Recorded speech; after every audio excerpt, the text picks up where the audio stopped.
titulado Retos Metropolitanos a Futuro. Este diálogo contará con la participación de destacados actores del sector público, quienes compartirán sus perspectivas sobre los desafíos metropolitanos y las estrategias necesarias para afrontarlos de manera sostenible y colaborativa más allá del 2030. Me permito presentar a quienes nos acompañan el día de hoy. Está el doctor Mario Ramón Silva Rodríguez, jefe de oficina ejecutiva de la Presidencia del Gobierno de Guadalajara; el arquitecto René Caro Gómez, coordinador general de gestión del territorio y obra pública del municipio de Tlajomulco; la maestra Mercedes Paloma Cruz Vázquez, directora de movilidad del municipio de Zapopan; la licenciada Marta Patricia Martínez Barba, directora del Instituto de Planeación y Gestión del Desarrollo del Área Metropolitana de Guadalajara; y la doctora Claudia Gabriela Salas Rodríguez, diputada federal. Le damos la bienvenida a todos nuestros panelistas y agradecemos que hayan abierto este espacio en sus agendas que están muy ocupadas. Le vamos a ceder la palabra al maestro Óscar Castro Mercado, académico del Departamento del Hábitat y Desarrollo Urbano, quien será quien moderará este panel. Muchas gracias, Óscar. Bienvenido. Buenas tardes. Un aplauso primero para todos quienes nos acompañan. Primero agradecer a las personas que organizan el Congreso que me hayan invitado a conducir este conversatorio. Para mí es un honor y un placer porque además los conozco desde hace muchos años, algunos más de 30 años. Hemos participado en muchas causas en común.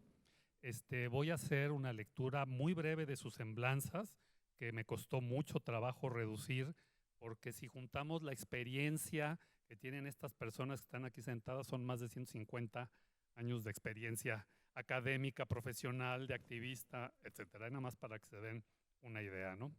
Entonces, en el protocolo me marcaron, voy a empezar por el doctor Mario Ramón Silva Rodríguez. Él es licenciado en Relaciones Internacionales por el ITESO, es maestro en Gobierno y Administración Pública Estatal y Municipal por el Colegio de Jalisco, maestrante en Inteligencia Artificial aplicada por el TEC de Monterrey y doctor en Educación con énfasis en Mediación Pedagógica por la Universidad La Salle, Costa Rica. En el sector público ha trabajado de la mano de 3 gobernadores y 27 presidentes municipales en diversas administraciones gubernamentales. Del 2020-22 al 2024 coordinó el Gabinete de Gobierno de Nuevo León como secretario técnico de gobierno. En el año 2017 fue electo por unanimidad por las y los alcaldes del área metropolitana y por el gobernador del estado como director general del Instituto de Planeación y Gestión para el Desarrollo del Área Metropolitana de Guadalajara, IMEPLAN, y se reeligió en el año 2021. Muchas gracias, Mario, por acompañarnos. El maestro René Caro Gómez es arquitecto por la UNAM, que tiene un máster por la Universidad Politécnica de Cataluña en Barcelona. Fue director de proyectos de la Autoridad del Espacio Público de la Ciudad de México, director general de Arquitectura y Urbanismo en la CIOP, y coordinador general de gestión del territorio del Gobierno del Estado de Jalisco. Actualmente es titular de la Coordinación de Gestión del Territorio y Obra Pública del Gobierno de Tlajomulco de Zúñiga. Muchas gracias por acompañarnos. La arquitecta Mercedes Paloma Cruz Vázquez, ella es licenciada en Arquitectura por el ITESO, fue subdirectora en la Procuraduría de Desarrollo Urbano del Estado de Jalisco, ha sido docente aquí en distintas instituciones del área metropolitana. Como activista formó parte del colectivo ciudadano Ciudad para Todos y colaboró en el Congreso hacia Ciudades Libres de Autos que se llevó a cabo en la ciudad de Guadalajara en el 2011 y que nos unió a varios en los esfuerzos en cuestión de movilidad. Actualmente es directora de Movilidad y Transporte de Zapopan desde octubre del 2021. La maestra Patricia Martínez Barba, ella es licenciada en Ciencias y Técnicas de la Información por la Universidad del Valle de Atemajac, es integrante de GDL en Bici y una reconocida activista en materia de movilidad no motorizada. Coordinadora de Gestión Integral de la Ciudad en el Gobierno de Guadalajara, fue titular de la Coordinación General Estratégica de Gestión Integral del Territorio en el Gobierno del Estado de Jalisco. Actualmente es la directora del Instituto de Planeación y Gestión del Desarrollo del Área Metropolitana de Guadalajara, IMEPLAN. Patricia, muchas gracias. Y la doctora Claudia Gabriela Salas Rodríguez, ella es abogada por la Universidad de Guadalajara, cursó 2 posgrados, uno en Derecho Administrativo y otro en Derecho Procesal Civil y Mercantil por la Universidad Panamericana y cuenta con diversas especialidades relacionadas con los derechos humanos y las políticas públicas. fue directora general de institucionalización de la perspectiva de género en el Instituto Nacional de las Mujeres. Fue directora general y fundadora de Igualdad, Desarrollo y Adelanto SC, agencia de consultoría internacional en igualdad, políticas públicas y derechos humanos. Fue integrante del Consejo Ciudadano del Instituto Jalisciense para las Mujeres. Fue regidora, presidenta de la Comisión Edilicia de Hacienda Pública en el Gobierno Municipal de Guadalajara. Actualmente es diputada de la 76ª legislatura y es presidenta de la Comisión de Zonas Metropolitanas, ¿verdad? Pues muchas gracias por acompañarnos. Pues bien, el tema que nos atañe tiene que ver con la metrópolis y diría yo como antecedente, pues nosotros nos ha tocado ser testigos de la transformación en México, de un México que no operaba en la lógica de metrópolis hace alrededor de 20 años, a un México que hoy está haciendo un esfuerzo por implementar estas coordinaciones metropolitanas que permitan resolver problemas que no se pueden resolver nada más de los municipios para adentro y que necesitan de la colaboración de varios municipios. Pues a mí me gustaría iniciar preguntándoles, ¿se ha hecho mucho en México en materia de conformación de áreas metropolitanas? Nos falta todavía mucho por hacer. Pues me gustaría preguntarles desde su perspectiva, desde los distintos cargos que han ejercido, desde los cargos que están ejerciendo, ¿en qué consideran que hemos avanzado y dónde están todavía los retos en materia tanto de conceptualización de lo metropolitano en México como de transformación de nuestro marco normativo para hacer cada vez más eficiente este tipo de figuras? Yo les no propongo un orden para responderlo y también propongo que podamos entre nosotros continuar una idea que dijo otra persona para que se vuelva un diálogo pues, un poco más ágil, más dinámico. ¿Les parece? Adelante, pues no sé quién le gustaría iniciar con el tema de los avances y retos en materia de lo metropolitano en México.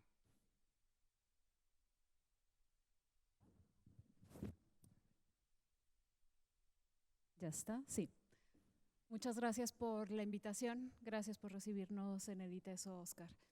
Y bueno, hace un momento dijiste que sí hemos avanzado mucho, creo que se ha avanzado bastante. Particularmente Jalisco, hay que decir que fue pionero e innovó. Jalisco fue el primer estado en tener su ley de coordinación metropolitana en todo el país y hasta años después la Ley General de Asentamientos Humanos estableció la coordinación metropolitana como una obligatoriedad para las metrópolis. Y si bien se han hecho esfuerzos exhaustivos por determinar cuáles son los criterios para determinar un área metropolitana y después definir cuáles son las áreas metropolitanas, podemos hablar que en este momento somos 92, me corregirás Claudia, pero somos 92 áreas metropolitanas, pero Guadalajara es la única que tiene un sistema integral de desarrollo metropolitano, es decir, un esquema de gobernanza metropolitano que nos ha permitido pasar de un marco normativo sólido, robusto, a la implementación. Tenemos en este esquema de gobernanza realmente muy bien definido quiénes son los que toman las decisiones. Nuestra Junta de Coordinación Metropolitana, donde están representados los alcaldes, las alcaldesas, el gobernador, la Secretaría de Desarrollo Territorial y Agrario, SEDATU, el Congreso del Estado y el Consejo Ciudadano Metropolitano. Pero también tenemos el Instituto Metropolitano de Planeación y Gestión del Desarrollo, desde donde analizamos las problemáticas de la ciudad y proponemos cuáles son las políticas públicas para coordinarnos como metrópoli. Además de tener los mecanismos de gestión, que en este caso son las agencias metropolitanas, como el caso de la de bosques urbanos o la de movilidad, desde donde se puede lograr una eficiencia administrativa, organizacional, pero también planear con una visión de largo plazo. Y algo muy importante que creo que destacaría de justo de estos avances y que a veces es muy poco visibilizado, y es cómo es la coordinación metropolitana, y hablando del caso concreto de Guadalajara, nos permite reducir brechas presupuestales, técnicas y de conocimiento entre los municipios. Fuera de Guadalajara y de Zapopan, que siempre son vistos como los municipios centrales que tienen la mayor cantidad de recursos, podemos hablar que también Tlajomulco, Tlaquepaque y Tonalá han reforzado sus equipos técnicos y esta brecha es menor, pero si hablamos de Ixtlahuacán, de Juanacatlán, del Salto y de Zapotlanejo, trabajan bajo condiciones muy distintas de los otros municipios. Sin embargo, tienen un impacto importante económico, social, dentro del área metropolitana y tan solo hasta ambiental.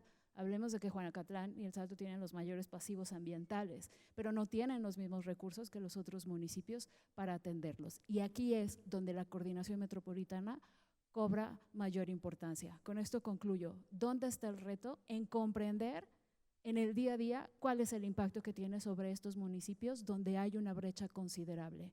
Y por lo tanto, vamos a entrar, creo que yo dejo sobre la mesa dos palabras que me parecen claves para abordar los desafíos: cómo operar la coordinación metropolitana y el financiamiento metropolitano.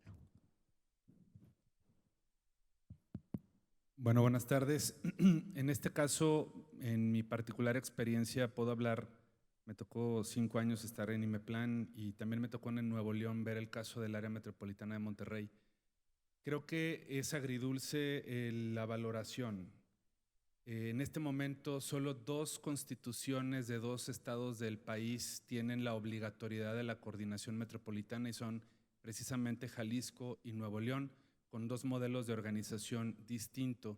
Me parece que el gran avance ha sido que Jalisco, además del caso del área metropolitana de Guadalajara, está el de Puerto Vallarta, que es interestatal, y el de Ocotlán, que es al interior de nuestro estado. Son ejemplos que permiten que la discusión avance. La pregunta central es cómo nos organizamos y cómo tomamos decisiones.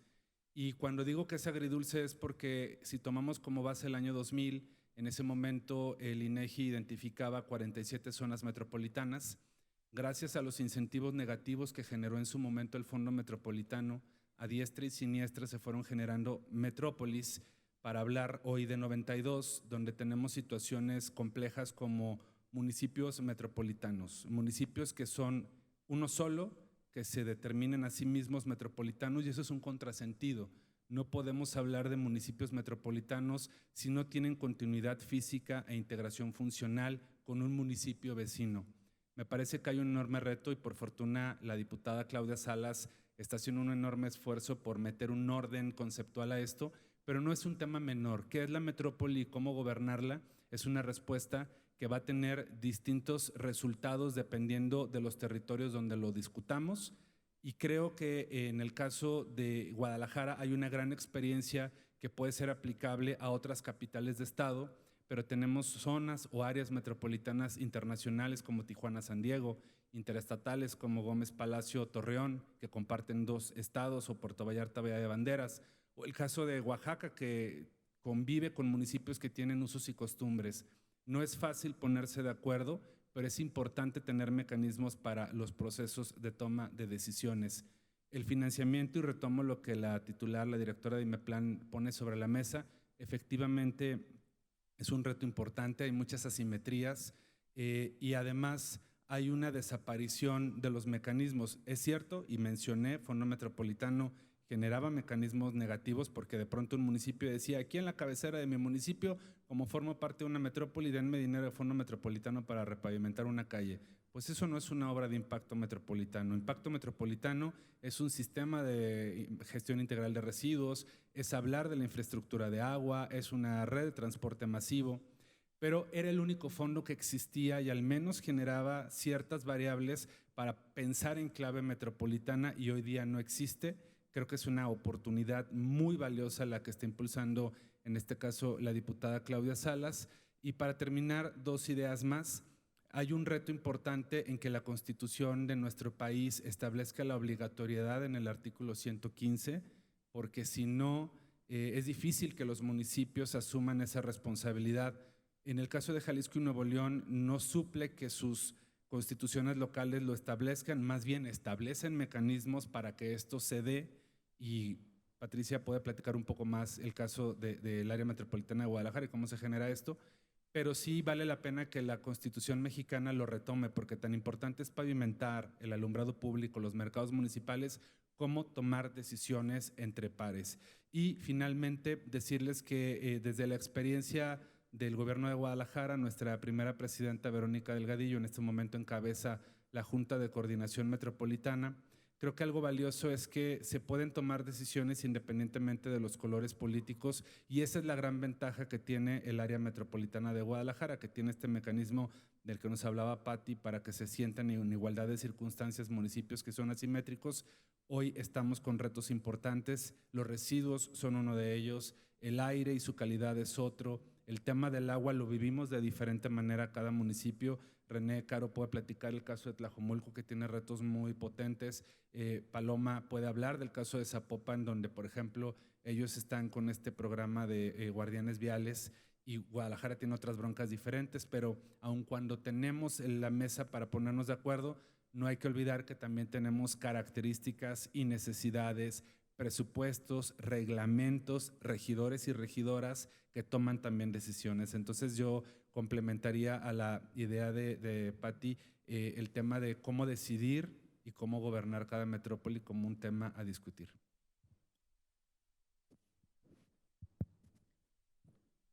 Muy buenas tardes. Bueno, es una hora en la que un poquito es pesada porque es la hora de la comida casi, pero esperamos que sea muy atractivo para todos ustedes que dedicaron su generoso tiempo a estar con nosotras y nosotros. Un poco para tomar el contexto de lo que nos platicó ya mi querida Patti y mi querido Mario, desde la Cámara de Diputados nos propusimos el presidir la Comisión de Zonas Metropolitanas que me confirieron al inicio de la legislatura en septiembre, significara o resignificara un momento en la vida de nuestro país para ponerle concepto a una zona conurbada, a una zona metropolitana o a una metrópoli. A partir de cuántos habitantes se iba a hacer esto y a partir de cuáles colindancias, por lo que comentaba hace un momento Mario, porque es un contrasentido que un municipio se declare una zona metropolitana. Entonces, nos propusimos empezar a arrastrar el lápiz, platicamos con Patti ampliamente porque es una mujer que conoce muchísimo de estos conceptos y de las pioneras justamente en nuestro país, quizá Patti también, ¿verdad?, que ha trazado líneas correctas sobre las metrópolis. Así que empezamos a hacer un proyecto desde la comisión que ha ido fortaleciéndose. Aquí en el ITESO hicimos un foro en marzo pasado, pues justamente para empezar a detonar una discusión desde la academia, desde el gobierno, desde los municipios, que son los que les toca ejecutar, y donde encontramos justamente estas problemáticas de brechas presupuestales que hablaba Patti, porque la intención es que este instrumento rector permita que el año que viene todos los programas presupuestales y sociales que llegan a los municipios y a los estados tengan como eje las zonas metropolitanas. Y ejemplo de esto, tuvimos todavía un poquito de oportunidad de meterle mano a las reglas de operación de vivienda social. Ustedes saben que este país tiene una meta de construir 1 millón de viviendas sociales. Sin embargo, nos lo platicará ahorita Caro, seguramente René Caro, que tenemos en Tlajomulco 80,000 viviendas abandonadas o dejadas porque no se construyeron con una visión precisamente que quedaran cerca de los servicios de movilidad, hídricos, inclusive de bosques o de manejo de residuos. Esta ley general de zonas metropolitanas, pues lo que logra es poner el foco justamente en 5 aspectos importantes, que es la vivienda social, la movilidad, el manejo de residuos, los bosques urbanos y los proyectos hídricos. De tal manera que el siguiente año, la primera premisa para que se pida presupuesto llevarán mano a aquellos municipios que presenten proyectos metropolitanos. Esto lo hemos hablado ya y lo hemos trabajado de la mano de SEDATU, que es la Secretaría de Ordenamiento Territorial a nivel nacional, para ir de la mano porque en esto tenemos que ir más allá de colores y de partidos, tenemos que ver bien claro que el ordenamiento territorial nos va a permitir que los presupuestos rindan, que políticamente derribemos barreras mentales y creencias que han impedido por muchos años que el desarrollo se haga de una banqueta hacia otra, porque cambia el color y cambia el partido. Y también que seamos mucho más honestos en la manera de aprovechar los recursos económicos, porque entonces esa bolsa de recursos que se pedirá para un proyecto hídrico o de movilidad, pues tendrá 5 ojos de los 5 municipios, o 6, o 9 quizá, que ya se cuentan en la zona metropolitana y no solamente de un solo presidente o presidenta municipal. Entonces, este año se arrancó con un proyecto, vamos a decir, pionero, porque en vivienda social aparece el eje que tiene que ser metropolitano. No es suficiente, no lo es, y esperamos que conceptualmente tengamos más claridad para que en esta Ley General de Zonas Metropolitanas, si queremos que este año cobre vida, podamos dar una ruta de trabajo muy clara a los alcaldes y alcaldesas que duran tan poquito en los cargos, que es tan difícil que puedan planear a largo plazo, pero que nos permita llevar un mejor orden. Algo muy bueno también, y con esto cierro, entre las cosas que nos platicaba Óscar como retos, ¿no? Pues una cuestión importante hoy, dentro de 2 horas, se va a aprobar el Plan Nacional de Desarrollo y ya trae como eje también las zonas metropolitanas. Entonces, pues ya vamos avanzando al menos en que esté en papel, pueda tener un proceso lento pero fuerte de institucionalización y que podamos de alguna manera llegar a la transversalidad de esta visión de zonas metropolitanas en todo aquello que sabemos que le duele a nuestras ciudades. Y bueno, pues hasta aquí me quedaría hasta la siguiente participación. Gracias, Óscar. Bueno, buenas tardes a todas y a todos. Muchas gracias al ITESO de nuevo, Óscar, por la invitación. Hace poquito estuve por acá, hace 2 días, con Mónica, que la veo por allá, y estuvo Pati también en un taller justo que traemos en Tlajo de vivienda recuperada, pero me gustaría irme 2 pasitos atrás y primero decir que efectivamente lo que sucede en el área metropolitana de Guadalajara y en Jalisco es un caso paradigmático. Se dice fácil, pero ya escuchamos que el área metropolitana de Guadalajara es la que logró tener un instrumental normativo y operativo para que, digamos, yo le llamo así, tengamos digamos un IMEPLAN, una coordinación metropolitana viable, ¿no? Lo que me parece que tenemos que hacer ahora es que sea usable, o sea, que sea funcional, efectivamente, no solo para Guadalajara y Zapopan, que lo es prácticamente desde su creación, pero que lo sea para los otros municipios, y Pati ya lo describió muy bien. Y con esto lo digo que es un gran éxito, porque me tocó, trabajando en la Autoridad del Espacio Público de la Ciudad de México, tener proyectos de transporte que evidentemente, como pasa en cualquier zona metropolitana, tenía que ver con viajes pendulares de la periferia hacia la centralidad, con lo cual eran viajes del Estado de México hacia la Ciudad de México, que nunca, por lo menos en los años que estuve yo, nunca se lograron articular a partir de que no había una coordinación metropolitana y que las decisiones no eran técnicas, sino eran políticas. Se dice fácil y seguramente todas y todos hemos tenido experiencias de ese tipo donde proyectos, políticas públicas no se dan por la ausencia de este instrumental al que me refiero. Pero el siguiente punto es cómo hacemos para que los municipios, sobre todo aquellos que no tienen las capacidades de las centralidades más consolidadas, vean como, digamos, un verdadero beneficio en la coordinación metropolitana.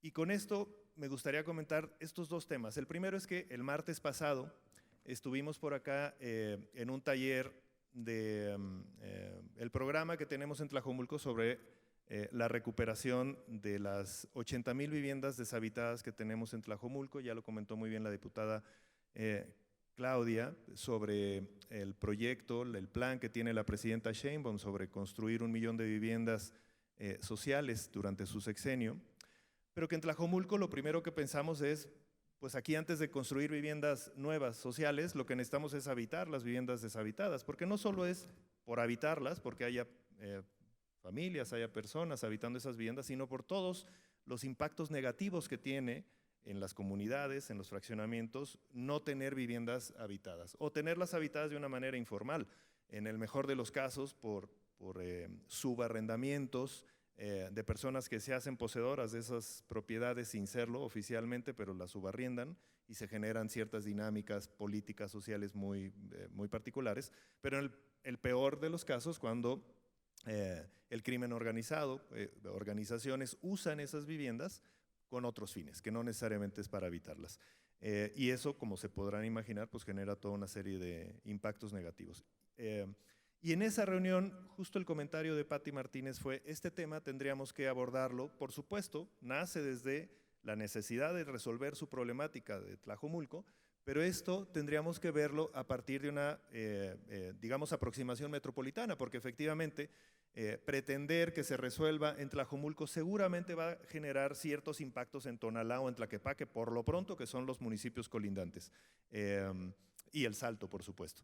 Así que tendríamos que asociarlo como una dinámica, así como el transporte, así como los residuos, así como, por supuesto, la calidad del aire, como una dinámica metropolitana. Y el otro tema que me gustaría traer a colación es que justo antes de este foro estuve en el IMEPLAN, en una de estas mesas de coordinación a las que se refirió Patti, para la actualización de nuestros instrumentos de planeación urbana. Y lo que se vio ahí es que efectivamente Guadalajara, Zapopan, pues van adelantados porque ya tienen sus instrumentos desde hace tiempo. Tlajomulco ya vamos muy adelantados porque fue casi promesa de campaña de Gerardo Quirino, el presidente municipal, porque evidentemente si algo le falta a Tlajomulco es pues, generar instrumentos que le den orden al desarrollo. Así que nosotros también vamos muy avanzados, pero lo que vimos es que hay municipios, los mismos de los que estamos hablando, que necesitan un acompañamiento técnico muy especial del IMEPLAN para que puedan avanzar, porque ellos no han podido generar estas capacidades técnicas al interior de sus equipos para hacer procesos que a veces sí son complicados y no solo la parte técnica, incluso la parte política de gestión es complicada. Así que y en ese sentido es donde recupero que el IMEPLAN se está convirtiendo en este organismo usable, ¿no? Que los municipios saben que a partir del IMEPLAN sí van a poder llegar a ciertas metas que de otra manera, pues históricamente no han podido llegar, ¿no? Y el otro tema, que es el tema que está siempre entre líneas, es el financiamiento. Y creo que lo hemos hablado todas y todos en algún momento, que le decía a Oscar, estas pláticas las hemos tenido muchas veces, este equipo de trabajo, que lo somos, pues de dónde salen los recursos para que esto sea viable, ¿no? Que es el tema, digamos, que está, por supuesto, como el gran tema a resolver, ¿no? Muchas gracias. Antes de pasarte la palabra, quisiera puntualizar, a ver, porque se ha repetido aquí a lo largo del evento, 3 temas que creo que conviene abordar ahorita en términos de retos metropolitanos. La vivienda, el agua, la movilidad. En términos de vivienda, ni nada más para citar los datos del censo del 2020, son alrededor de 35 millones de viviendas habitadas y 8 millones de viviendas deshabitadas en México. O sea, no es que nos hacen falta vivienda, como dices, y no nada más de las abandonadas que tú estás diciendo, sino deshabitadas en todos los municipios del país, entre ellos los municipios en nuestras zonas metropolitanas. Por supuesto, el tema del agua, ¿no? Que el agua y los residuos, que no logramos del todo resolver ni el tema del abasto, ni la calidad, ni a qué hacemos con el agua residual, y también el tema polémico vinculado a la vivienda, que tiene que ver con la movilidad, ¿no? Entonces, como para ir centrando esto en cuanto a los retos, ¿qué hacer desde la perspectiva de la metrópoli aquí en el área metropolitana de Guadalajara? ¿Dónde están esos principales retos y por dónde ven que deberían de abordarse? Ahora sí. Muchas gracias, Oscar. Bueno, yo nomás, antes de entrar en ese tema, quería compartir un poquito estos enormes retos metropolitanos. Coincido con todos mis compañeros y muchas gracias, diputada, por la ley, porque creo que coincido al 100, es un tema de gobernanza, es un tema justo de coordinación, que como bien mencionaron, existe en Jalisco, pero todavía tenemos mucho trabajo por hacer. Es un tema de financiamiento, pero sobre todo del territorio. Voy a repetir algo que dice muy seguido nuestro presidente en Zapopan, Juan José Frangé. Dice, los ciudadanos cuando salen a la calle no distinguen en dónde están. Tú sales y vas a trabajar y luego vienes a la escuela o vas a hacer tu súper. Entonces no vas viendo por ahí si estás en un municipio o en otro. El INEGI nos dice que el 80% de los habitantes ya viven en zonas urbanas y tenemos más de 90 zonas urbanas, zonas metropolitanas. En las zonas metropolitanas, yo creo que el enorme reto es que la problemática se multiplica. O sea, en todo el territorio enfrentamos las mismas problemáticas, tenemos temas de gestión de residuos, tenemos problemas a través de ocasionados por el tema de la crisis climática, de sequías, de inundaciones, tenemos grandes retos, grandes temas en todo el territorio. Sin embargo, en las zonas metropolitanas somos más, la demanda de infraestructura es mayor, la demanda de servicios es mucho mayor. Somos más habitantes que tenemos que coincidir, que convivir, y es mucho más lo que tenemos que gestionar. Entonces yo creo que ahí está un enorme reto que se puede atender desde la ley, cambiando esta visión, pues entendiendo de qué manera podemos coincidir y convivir todos. Entonces estos enormes problemas, pues sí, el agua, la vivienda, los desplazamientos, que es la movilidad, es cómo salimos a la calle y cómo nos desplazamos en el espacio público para llegar a un punto a otro.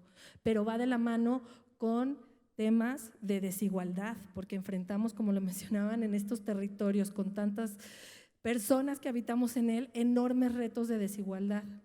El aire tampoco conoce límites territoriales y estamos generando gases de efecto invernadero que si en una zona industrial, pero ¿dónde está? Pero si entonces yo me desplazo en mi vehículo particular con un índice de motorización enorme, es el mismo aire que respiramos todos. Entonces, creo que estos temas son los que tenemos que seguir atendiendo, sí con gobernanza, sí con coordinación, sí con una visión integral y sí con la gestión de recursos adecuados. Y aquí es donde tenemos grandes avances y muchas gracias por tener y llevar esta visión, diputada, hacia allá, y pues el equipo de trabajarlo, y al ITESO por tenernos aquí hablando de esto. En materia de movilidad, los desplazamientos que tenemos que resolver no pueden verse otra vez desde lo local en una zona metropolitana, porque tenemos orígenes-destino, lo que platicaba ahorita, es un tema muy coloquial a lo mejor para tratarlo de entender. O sea, yo salgo de mi casa y hoy vengo al ITESO, que el ITESO está en Tlaquepaque, pero antes estuve en un arranque de obra en Zapopan y en la mañana hubo un tema de romería en Guadalajara. Me voy desplazando y no voy conociendo el límite territorial, pero la opción que me debe de dar la ciudad para poder garantizar estos desplazamientos, independientemente del modo que yo decida utilizar para hacerlos, es integral. O sea, no puede haber una garita que me diga aquí ya cambias de Guadalajara o de Zapopan a Guadalajara, ¿no? Si voy en un vehículo, y si voy en transporte público no me pueden decir aquí te bajas y el transporte público yo no llegué al siguiente punto. Y si voy caminando, pues tampoco hay un checklist. Entonces, así de básico, así de complicado. Porque para gestionar estos recursos, para gestionar la manera en que nos ponemos de acuerdo, cuál es la ruta más eficiente, en dónde invertimos el recurso, cómo soportamos esos desplazamientos, cómo estudiamos el territorio para ver a qué apostamos o qué priorizamos, ese es un reto muy complejo. ¿Qué estamos haciendo? Pues creo que muchísimas cosas, ya lo mencionaron los compañeros. Zapopan es parte de la Junta Metropolitana, estamos alineados a los instrumentos de planeación que tenemos nuestro PODMET con todos nuestros instrumentos de planeación alineados, nutrimos el PAC Metro, que también tenemos un PAC Zapopan, que es este plan de acción contra la crisis climática. Tenemos muchos proyectos que vamos desarrollando para procurar que los desplazamientos se den de manera integral y cuidar la movilidad segura. No quiero acaparar, entonces voy a… pero tenemos muchas más acciones que podemos ir pues desglosando y creo que lo iremos atendiendo aquí poco a poco. Gracias.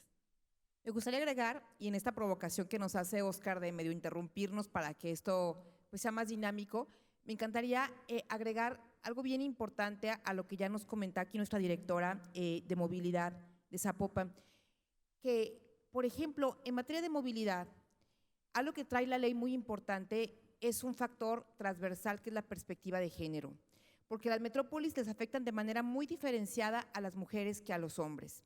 Y ahorita retomando el ejemplo que ella claramente nos puso sobre la mesa, les platico, la movilidad, aquí en Jalisco, 70% del padrón vehicular está asignado hacia los hombres, es decir, solo 30% de los vehículos pertenecen a mujeres.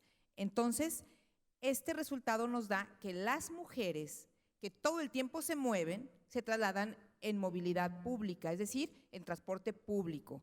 Entonces, ¿qué pasa cuando las mujeres se trasladan en un transporte público con 3 niños, con la mamá que tiene 85 años, con una carriola, con una persona con discapacidad, porque por muchos años las mujeres están depositados los cuidados en ellas, de toda la familia? Entonces se vuelve mucho más complejo y mucho menos asequible el derecho a la movilidad de las mujeres. Por eso es tan importante que ahorita les platique que esta ley también va a traer perspectiva de género, porque es importante que los gobiernos se pongan estos lentes de género que tanto hemos dicho ya y que aquí también ya se ha discutido en este foro, porque es una de las premisas fundamentales de la ONU, que se planee bajo la perspectiva de género y de desigualdad, que esta violencia estructural que el país tiene y que tiene que ver con hacer asequibles los derechos, pasa sí o sí por ver de qué manera, por ejemplo, en el tema de movilidad, las mujeres son las más afectadas cuando no se construye una movilidad pensada en ellas, cuando no se construyen tampoco las viviendas sociales pensando en las mujeres. Es decir, la posibilidad de que hoy esta ley tenga una perspectiva de género deberá reflejar un gran avance en que los gobiernos puedan planear de una manera más estratégica y con números muy reales, que además los números ya están. INEGI tiene medido todo, no se va a pagar ninguna consultoría ni mucho menos, IMEPLAN tiene medido otro tanto más. Están un montón de estudios por todos lados que nos revelan justamente la complejidad de hacer asequibles el derecho a la vivienda, a la movilidad y al agua de manera muy compleja y mucho menos en igualdad de condiciones, es decir, con mayor desigualdad hacia las mujeres. Como acotación nada más se lo comentaba aquí nuestra querida directora. Retomando estos planteamientos de la diputada, a ver, yo de manera muy rápida, creo que hay 3 cosas importantes para entrarle a los problemas que pone sobre la mesa.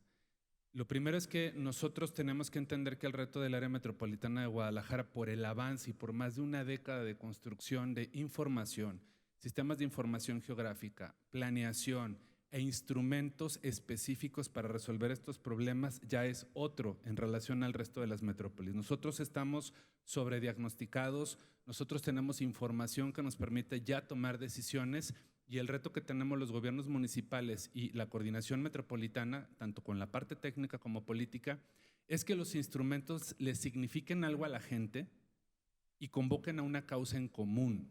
Llevamos décadas hablando de la movilidad, del derecho al agua, la vivienda asequible y demás. Estamos ya listos y listas para que los programas y las políticas se vuelvan cosas que den significado.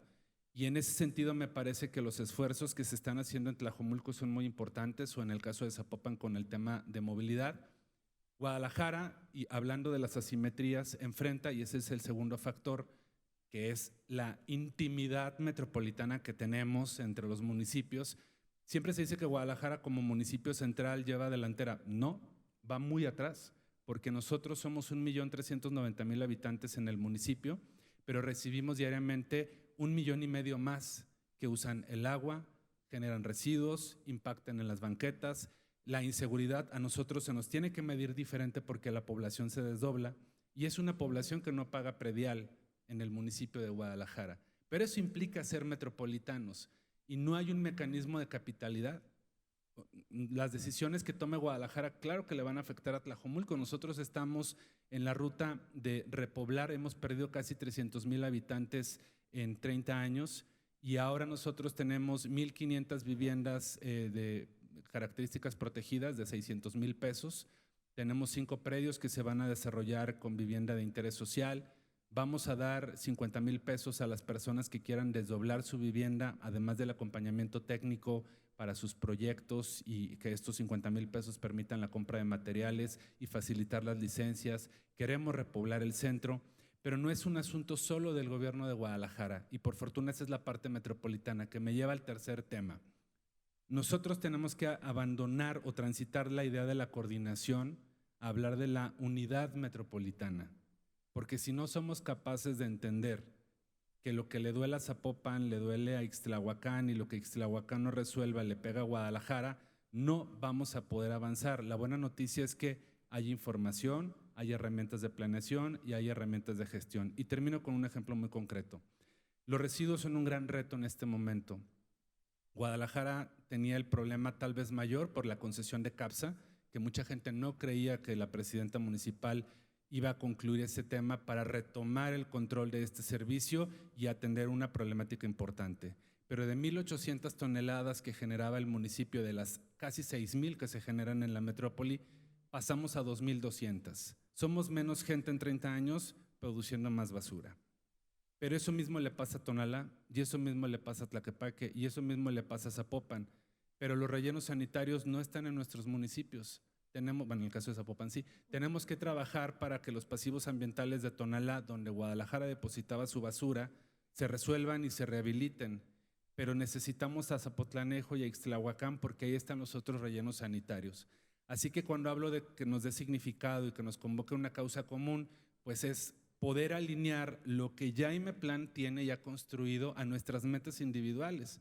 Nosotros anunciamos hace unos días el Pacto Limpia Guadalajara, que implica sí la limpieza por muchas razones, pero sobre todo para mandar un mensaje puerta a puerta a vecinas y vecinos: reduzcamos la basura, porque tenemos una meta metropolitana con el PAC Metro, que es que en el 2030 generemos 30% menos de los residuos. Entonces, claro que se puede, y cuando Tlajomulco está invitando a retomar la vivienda abandonada, es pensando que están resolviendo un problema focalizado, pero que es metropolitano. Cuando Zapopan anuncia guardianes viales precisamente para agilizar un problema, pues son las vialidades que derivan mayormente en Guadalajara y mayormente en Tlajomulco. Entonces, creo que, y con eso termino, hay que subirnos un poco también la autoestima metropolitana sin ser triunfalistas, pero gracias a que existe este marco de planeación, estamos alineando nuestros esfuerzos a una meta común. Tal vez no lo estamos resolviendo del tamaño en el que los problemas se están presentando, pero la noticia es, pues somos la única metrópoli que tiene una hoja de ruta. Pues imagínense cómo están el resto de áreas metropolitanas en el país. Gracias. Quisiera además aprovechar para meter aquí parte de una pregunta, está en otro contexto, pero me parece importante. ¿Qué actores deben de fortalecerse para para estos retos que vemos hacia el futuro? Y pregunta también, ¿debe ser el ente nacional quien lo coordine? Bueno, ahí lo pongo ahorita para que en la siguiente parte de sus respuestas también consideren esta pregunta del público. Bueno, yo en realidad iba a hablar de otra cosa. Sí, adelante, adelante. Nada más lo voy planteando para que vayan Y a mí me pensando. gustaría retomar justo lo que decía la diputada Claudia sobre la perspectiva de género y entender como una aproximación, particularmente los traslados de las mujeres que tenemos bien sabido que no son, digamos, unipolares, sino son multidestino, digamos, ¿no? Primero haces una cosa, después otra es otra. Y además, normalmente acompañadas. Y justo recordé que ahora que estamos con el tema de la vivienda deshabitada en Tlajomulco, vimos que, según los datos, son sobre todo 3 los determinantes del abandono de la vivienda, de la deshabitación de la vivienda y luego su posterior abandono. El primero tiene que ver con los traslados, con la distancia, el tiempo que le toma a las personas llegar a su destino, el empleo, la educación o los cuidados, esas muchas actividades que desempeñan las mujeres durante el día.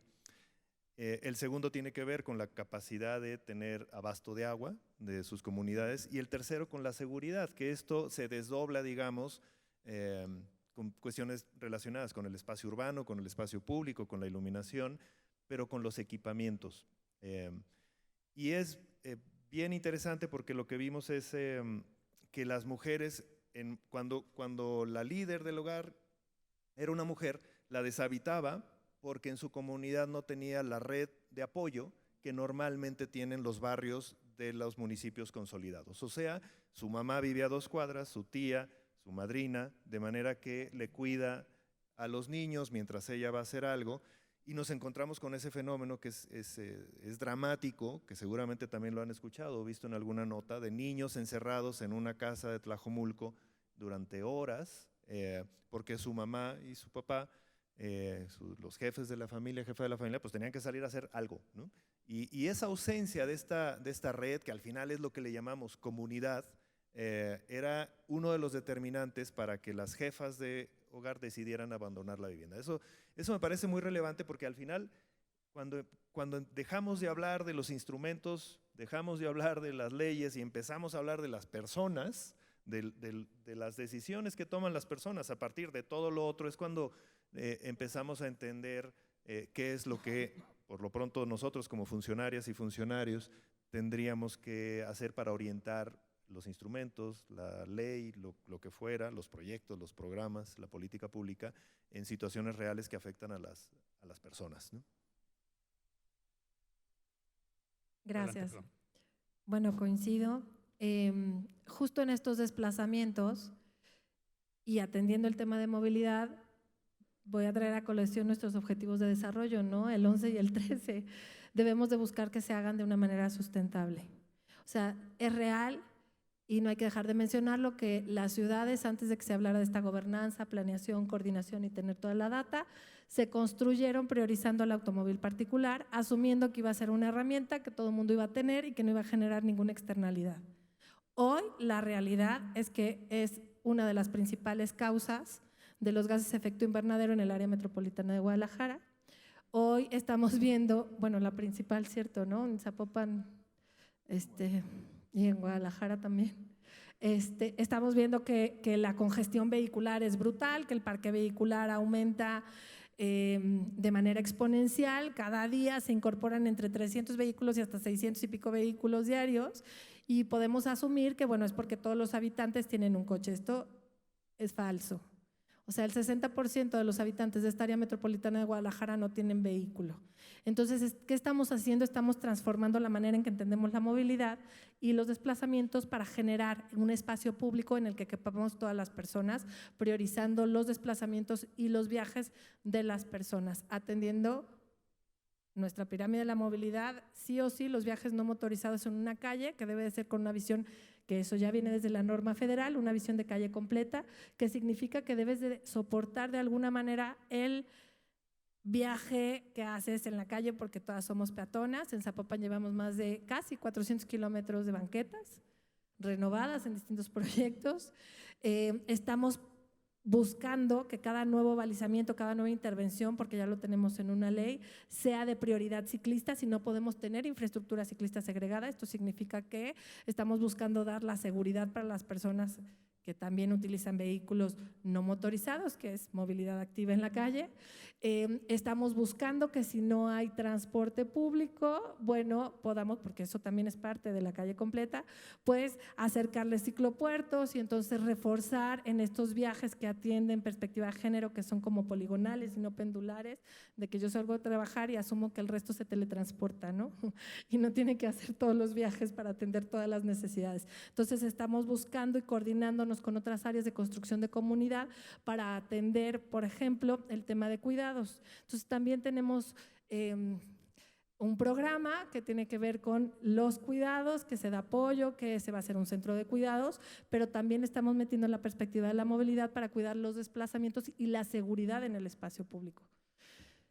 ¿Qué es esto? Es algo como muy básico, es salir a la calle y ponernos en los zapatos de las otras personas. En mi caso también soy mamá soltera y tengo 2 hijas y estoy aquí, luego hay que recogerlas en la escuela y hay que dejarlas solas, y tú también, Pati. Entonces, como mujeres entendemos que salimos a la calle con una visión diferente y debemos de procurar que esa visión permee para todos y que todo el mundo tenga esa seguridad.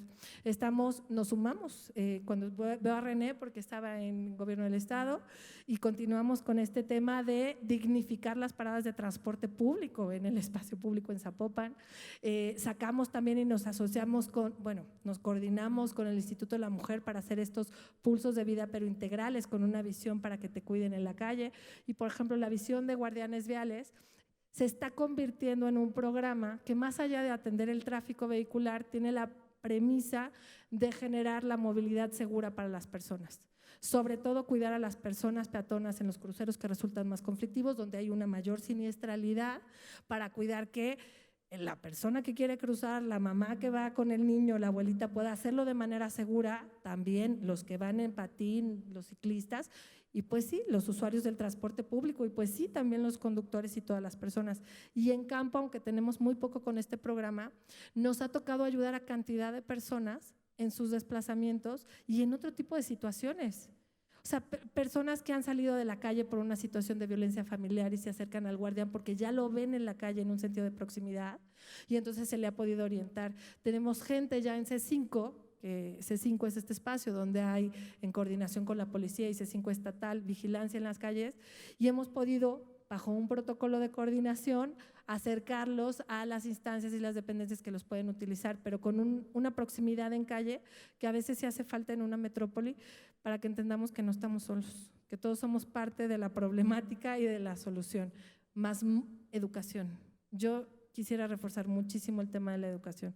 Para mí es clave que este foro sea aquí en el ITESO y supongo que hay muchas maestras y maestros y esto lo van a permear porque tiene que ver mucho con la conciencia cívica y social de todos los habitantes en el espacio público para lograr los objetivos de desarrollo. O sea, una ciudad sustentable es con el trabajo de cada uno, desde lo macro. Debe de ser… Desde el gobierno federal, mi perspectiva sería que no. El gobierno federal, muchas gracias diputado otra vez, debe de marcar las líneas y los ejes, pero la gente vive desde lo local. Entonces, desde lo federal debemos de generar todos los instrumentos, a lo mejor los recursos, el apoyo técnico, el conocimiento, los lineamientos para fortalecer la educación, pero se debe de ejercer y trabajar en unidad desde lo local. Esa es mi perspectiva como gobierno local, porque es lo que vives a uno en la calle. Gracias.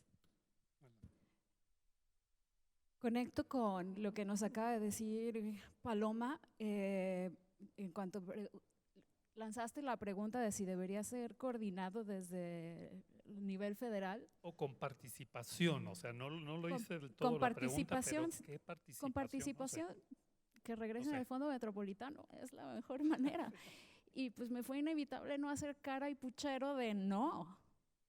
Y aquí quizá sea una cuestión sobre la que podemos polemizar, pero ¿no sería justo que voltearan a ver el caso de Jalisco?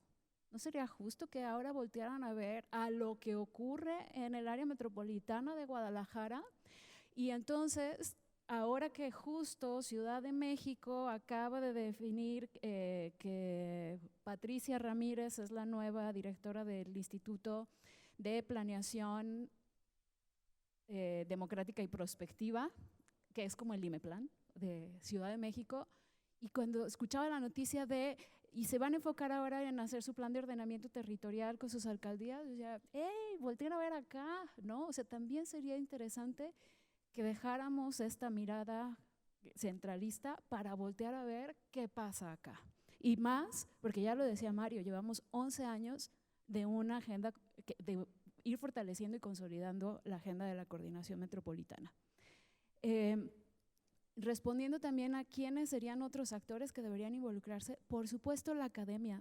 Creo que nos hace falta reforzar este vínculo de colaboración con la academia y más porque desde aquí se está formando a las personas que van a salir a atender estos desafíos de las ciudades en su nueva conformación. Y me voy aquí con algunos datos para ponerle números a lo que ya mis compañeras y compañeros mencionaban ahora. El principal modo de transporte en el área metropolitana de Guadalajara son los desplazamientos a pie. Y hago la puntualización. Cuando se hizo la encuesta origen-destino, los desplazamientos a pie atendían a un origen y un destino, no contabilizan los de camino 5 minutos para llegar a la parada del camión. No, es que salgo a pie y camino hasta donde voy, 43% son a pie y es la mayoría, más que en el transporte público, evidentemente que en el auto también.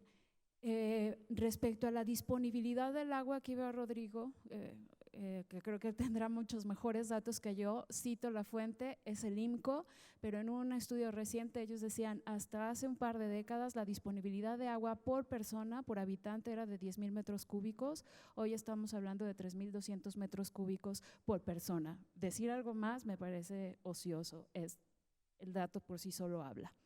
Respecto a lo que decía Paloma, de cómo también el tema del impacto del cambio climático tiene un impacto sobre nuestras ciudades, efectivamente en el área metropolitana las emisiones que más impactan son las del sector energético, la del transporte y la de residuos. Ahí están planteados los desafíos. Y esto lo enlazo con el tema de cambio climático y vivienda. Creo que uno de los principales retos que estamos enfrentando ahora las grandes metrópolis, estamos hablando de que en México hay 961 ciudades, pero cada vez nos conformamos más como metrópolis, son todas estas personas que vienen como desplazados de los impactos del cambio climático. Aquellas personas que han tenido que dejar sus localidades, pueblos, porque sus cosechas ya no son tan productivas como lo son ahora debido a estos cambios, fenómenos climáticos, por ejemplo. ¿A dónde está llegando a vivir esta población? Nos hemos centrado en el tema de, efectivamente, tenemos un problema de acceso a la vivienda en renta, demasiado costosa, alejada de donde están los servicios, desconectada, pero hablemos ahora de cómo estamos asimilando esta problemática, de a dónde está llegando esta población que viene ya con una carencia económica y que lo más probable es que ante la falta de una política de vivienda metropolitana, que como decía René, que articule todas estas realidades, entonces sea gente que construya de manera informal y muy probablemente en zonas de riesgo. Y esto evidentemente derivará en riesgos ambientales, pero también, y muy importante, en riesgos sociales. Me voy rápido, pero respecto, y cierro con un dato nada más sobre el tema de la vivienda. Creo que también el hecho de que los créditos no son asequibles o no son créditos realmente pensados para nuestra economía, donde la mayor parte, ¿entiendes? La mayor parte trabaja en el sector informal, ¿no? ¿Qué hace una mujer que tiene 2 empleos para poder tener un sueldo de 10,000 pesos al mes y no tiene seguridad social y no tiene acceso a Infonavit? Entonces, ahí tenemos otra mitad del problema, mucho más, creo que grave, de la que ya es un derecho habiente. Tema del agua, sin duda creo que en Guadalajara, pues, y como área metropolitana, necesitamos promover la incorporación de una nueva visión a la agenda de gobierno. Infraestructura verde y azul. Si nuestro tema son las inundaciones, creo que por puro sentido común podríamos estar pensando en parques inundables, por ejemplo. El tema del agua de reuso. Ya se hizo una muy interesante iniciativa con agua de reuso del ahogado, pero muy probablemente para resolver también o abonar a resolver el problema de calidad del agua en el área metropolitana, tiene que ver quizá el reusar el agua, porque quizá va a ser de mejor calidad. A ver si no me corren. Segundo tema, creo que también el buscar medidas de adaptación. Programa de nidos de lluvia sobre captación de agua de lluvia me parece que es una muy buena medida que ayuda a resolver en una parte de la población, sobre todo aquella que tiene menos recursos y que está en zonas con ciertas características de vulnerabilidad hídrica. En el tema de residuos, creo que Guadalajara, por ejemplo, ha hecho un esfuerzo muy importante para decirnos: esta es la base sobre la que se tiene que construir una política de gestión de residuos, ¿no? O sea, ponemos orden, tomamos el control. ¿Qué sigue? Para mí, en mi opinión, es justo la coordinación metropolitana, una agencia de residuos, metropolitana de residuos, que nos permitiría, identifico ahorita 4 aspectos que me parecen claves. Economías de escala, porque entonces podemos utilizar una infraestructura compartida y también avanzar en tecnologías de valorización. 2, una aplicación uniforme de la normativa, y esto es para evitar volver a tener un Matatlán o un relleno basurero en Los Laureles. Planificación a largo plazo, porque esto nos permitirá también considerar tendencias demográficas y económicas para ver a qué nos tenemos que preparar y poder entonces darle mayor importancia a estas metas de reducir el 30% de residuos en la disposición final. Y por último, la participación ciudadana. No hay cambio si no viene, como decía Paloma, desde lo local. Y lo local a veces no empieza necesariamente desde el municipio, sino desde nuestra propia casa. ¿Cómo consumimos? Porque desde ahí podemos reducir. Y ya. Vale. Pues me piden que ya vaya cerrando. Este tema de lo metropolitano no se agota, por supuesto, aquí, pero creo que es a través de este tipo de diálogos, de estas mesas, inclusive diálogos informales, y porque lo vimos en los últimos 20 años, cómo se llega hacia donde, cuando menos ahorita estamos, ¿no? Entonces, yo lo que invitaría es a seguir cuestionándonos, proponiendo, participando. Si no participamos, pues no se hubiera dado esta evolución, ¿no? Entonces, pues quiero agradecerles muchísimo, Paloma, Mario, Claudia, Pati y René, que que nos compartan todos estos años que ustedes han tenido de experiencia y además que estén enfrentando todos estos retos en nuestro nombre. Muchísimas gracias.